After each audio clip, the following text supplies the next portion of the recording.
सोचिए, अगर आपके घर में जो बाई आती है वो क्या काम करती है आपको पता ही ना हो, कितनी सैलरी लेती है आपको पता ही ना हो, इनफैक्ट रोज काम को आती भी है या नहीं आपको पता ही ना हो, तो आप खुद को क्या कहेंगे? अबे साले। हमारे पॉलिटिशियंस कितना पैसा कमाते हैं, उन्हें क्या क्या पर्क्स मिलते हैं और इससे एज अ टैक्स पेयर आपकी जेब को क्या फर्क पड़ता है।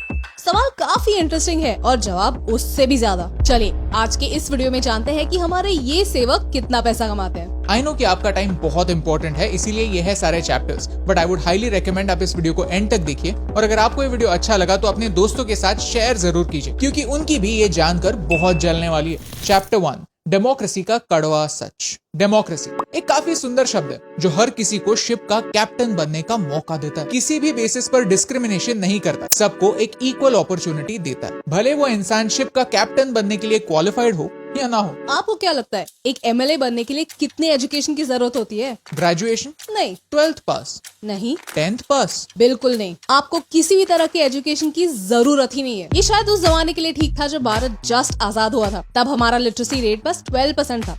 आज वो ऑन एन एवरेज 74% तक पहुंच गया है। मुझे बेवकूफ कहिए, लेकिन मुझे ऐसा लगता है कि एक वेल फंक्शनिंग डेमोक्रेसी का गोल अपने सारे पॉपुलेशन को एजुकेटेड बनाना होना चाहिए, एक अनएजुकेटेड पर्सन को लीडर बनाना नहीं। और ये कब होगा? तभी जब मेजॉरिटी लीडर्स जो हमारे कायदे कानून बनाते हैं वो खुद पढ़े लिखे हों, पढ़ाई का इंपॉर्टेंस जानते हो। चैप्टर 2, सिविक्स का क्रैश कोर्स। जल्दी से एक क्विक रिवीजन करते हैं। 2 तरह के डेमोक्रेसीज होते हैं, एक होती है डायरेक्ट डेमोक्रेसी जहां लोग सीधा अपने हेड ऑफ स्टेट को चुनते हैं, फॉर एग्जांपल स्विट्जरलैंड, और दूसरी होती है इनडायरेक्ट डेमोक्रेसी जहां लोग अपने पार्लियामेंट्री रिप्रेजेंटेटिव्स को चुनते हैं जो आगे बढ़कर प्राइम मिनिस्टर को चुनते हैं। सिमिलरली स्टेट लेवल पर लोग अपने लेजिस्लेटिव असेंबली के रिप्रेजेंटेटिव्स चुनते हैं जो फिर मिलकर अपना चीफ मिनिस्टर चुनते हैं। भारत एक इनडायरेक्ट यानी रिप्रेजेंटेटिव डेमोक्रेसी है जहां आप ये डिसाइड नहीं करते कि देश का प्रधानमंत्री कौन बनेगा, लेकिन आप ये डिसाइड करते हैं कि आपके एरिया से आपकी प्रॉब्लम्स को लोकसभा या विधानसभा तक कौन पहुंचाएगा। अबे जल्दी बोल, कल सुबह पनवेल निकलना है। फोकस करते हैं सैलरीज पर, एमएलएस की सैलरी, एमपीएस की सैलरी, प्राइम मिनिस्टर की सैलरी और प्रेसिडेंट की सैलरी भी। आगे बढ़ने से पहले एक डिस्क्लेमर, हमें लगा था कि सैलरी डिसाइड करते हुए कोई लॉजिक होगा, जितनी ज्यादा रिस्पॉन्सिबिलिटी उतनी ही सैलरी भी बढ़ेगी, लेकिन लॉजिक और सैलरी एक दूसरे से उतने ही दूर है जितना बॉलीवुड ऑस्कर जीतने से। चैप्टर 3, ये नेता बहुत पैसे है लेता। हर स्टेट के एमएलएस की सैलरी अलग अलग होती है और उनमें भी अलग अलग कंपोनेंट्स होते हैं। सबसे पहले आती है बेसिक सैलरी, उसके बाद आता है कॉन्स्टिट्यूएंसी अलाउंस, यानी आपके एमएलए को एक बहुत बड़ा एरिया कवर करना होता है जिसे कहते हैं कॉन्स्टिट्यूएंसी, तो उनको एक जगह से दूसरी जगह मूव करना पड़ता है जिसमें खर्चा होता है, तो ये खर्चा भी उन्हें प्रोवाइड किया जाता है। वैसे ही कन्वेंस अलाउंस और टेलीफोन अलाउंस भी होता है। प्लस एक एमएलए अकेला थोड़ी काम कर सकता है, उन्हें सेक्रेटरी रखने पड़ते हैं, उनका भी अलाउंस अलग से होता है। ऐसे करके बेसिक सैलरी के ऊपर कई सारे अलाउंसेस डालकर एक अच्छा खासा पैकेज हर एमएलए के लिए बन जाता है। कुछ समय पहले दिल्ली के एमएलए की सैलरी बढ़ी, आज उनकी सैलरी कितनी है देखते तो हैं। बेसिक सैलरी 12,000 से 30,000 होने वाली है। सिमिलरली सारे अलाउंसेस भी बढ़ने वाले हैं और ये हुई सिर्फ एमएलए की बात। अगर कोई एमएलए मिनिस्टर वगैरह बन गया तो उनकी सैलरी भी बढ़ती है। वीडियो पॉज करके आप इसे ठीक से पढ़ सकते हैं और जेलस हो सकते हैं कि आप मिनिस्टर नहीं है। बुरा लगता है भाई आप लोग भी। प्लस हर एमएलए को अपनी फैमिली के साथ घूमने फिरने के लिए 1 लाख तक का travel free. But wait, Delhi को टारगेट क्यों करना? उनके एमएलए की सैलरी टॉप 10 स्टेट्स में है ही नहीं। टॉप पर है तेलंगाना, जहाँ पे एक साधारण एमएलए को हर महीने अलाउंसेस मिलाकर 2,75,000 रुपीज मिलते हैं। महाराष्ट्र में ये नंबर 2,30,000 है। क्या कीजिएगा इस धनराशि का?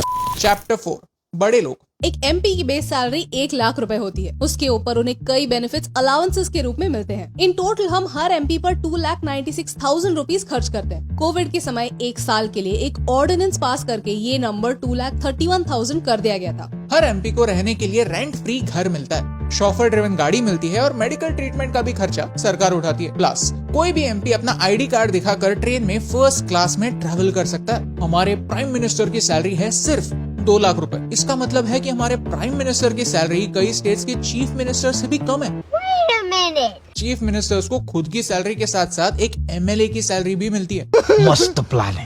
प्रेसिडेंट की सैलरी है 5 लाख रुपए। एक प्रेसिडेंट को रिटायर होने के बाद हर महीने 1.5 लाख रुपए का पेंशन मिलता है और फिर रिटायर होने के बाद पूरी लाइफ टाइम के लिए रहने के लिए एक बंगला भी मिलता है। अगर आप कभी भी एमपी बने और 5 साल कंप्लीट किए तो आपको मिनिमम 20,000 रुपीज का पेंशन फुल लाइफ टाइम के लिए मिलेगा। इन टोटल 4 सालों में सरकार ने 1997 करोड़ सिर्फ एमपीज के सैलरी पर खर्च किए थे। आपको जानकर हैरानी होगी कि आज तक सिर्फ एक एमपी ने रिटायर होने के बाद अपना पेंशन लेने से इनकार किया, अग्री किया है कि उन्हें इस अमाउंट की जरूरत नहीं, ये अमाउंट देश की भलाई के लिए काम आ सकती है। Remember, just one.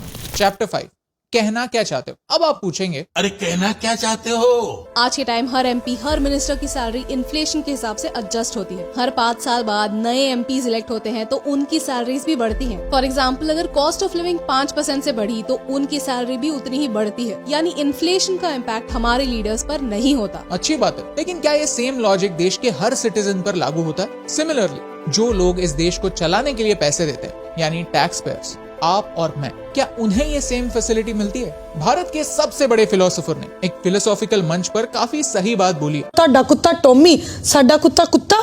तो क्या करें, देश छोड़ दें, क्रिटिसाइज करते बैठे, या सोफे पर बैठकर कहें इस देश का कुछ नहीं हो सकता? बिल्कुल नहीं, लेकिन सही सवाल करें। कॉलेज में 75% अटेंडेंस कंपलसरी होती है, नहीं तो पनिशमेंट मिलती है, तो पार्लियामेंट में क्यों नहीं? अगर पार्लियामेंट में आने के लिए डेली अलाउंस मिलता है तो पार्लियामेंट में न आने के लिए डेली पैसे कटने चाहिए। ये इमेज ये रिवील करता है कि कौन से स्टेट के एमपीज पार्लियामेंट में कितनी बार आते हैं, क्या अटेंडेंस रखते हैं और कितने सवाल करते हैं। वैसे ही आज जो लीडर्स इलेक्ट होकर आए हैं उनमें से 60% पर केसेस हैं, 20% सीरियस ऑफेंसेस है। इसमें मर्डर और अटेम्प्ट टू मर्डर भी शामिल है। सोचिए, अगर आप एक प्राइवेट कंपनी में काम कर रहे होते और आपके ऊपर ये सारे सीरियस केसेस चल रहे होते तो क्या आपकी नौकरी रहती? हमारे कॉन्स्टिट्यूशन के आर्टिकल 102 में उन क्राइटेरिया को मेंशन किया है जिनके थ्रू किसी एमपी को डिस्क्वालीफाई किया जा सकता है। इस लिस्ट में क्रिमिनल ऑफेंसेस ऐड होने की जरूरत है। जैसे हर 5 साल बाद कॉस्ट ऑफ लिविंग के हिसाब से एमपीज की सैलरी बढ़ती है, वैसे ही कुछ सालों में टैक्स लिमिट्स ऑटोमेटिकली बढ़ने चाहिए जिनसे टैक्स पेयर्स को कुछ राहत मिले।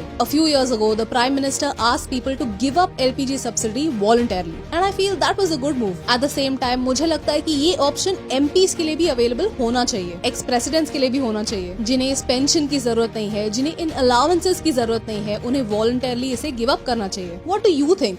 Tell us in the comments below. अगर आपको इस वीडियो से वैल्यू मिली, भारत कैसे काम करता है, ये थोड़ा बेहतर समझ आया, तो इस वीडियो को शेयर कीजिए, क्योंकि ये वीडियो आपको भारत के बारे में नेगेटिव फील कराने के लिए बिल्कुल नहीं है। एक कॉन्वर्सेशन स्टार्ट करने के लिए है, इंटरेस्ट जनरेट करने के लिए। द थिंग इज, मुझे लगता है कि इंडिया का प्रॉब्लम यही है that we don't care. We यानी good people like you and me don't care, and we should care. खुद को पूछिए कि आपको ये वीडियो देखने के बाद क्या इमोशंस फील हो रहे हैं? गुस्सा आ रहा है, सैड फील हो रहा है, सरप्राइज लग रहा है, कुछ तो फील हो रहा होगा। And that's exactly what we want. We want you to feel something, anything, because you only feel things for the things you actually care about. हमारा नेता हमारा लीडर होने के साथ साथ हमारा सेवक भी है, हमारे लिए काम करता है, हमसे सैलरी लेता है और हमसे ही अकाउंटेबिलिटी भी रखता है। और इसीलिए हमें ये पता होना जरूरी है कि हर महीने हम हमारे पीस ऑफ माइंड के अलावा उन्हें क्या क्या देते हैं। और यही इंपॉर्टेंट बात आप तक पहुंचाने से मुझे फर्क पड़ता है।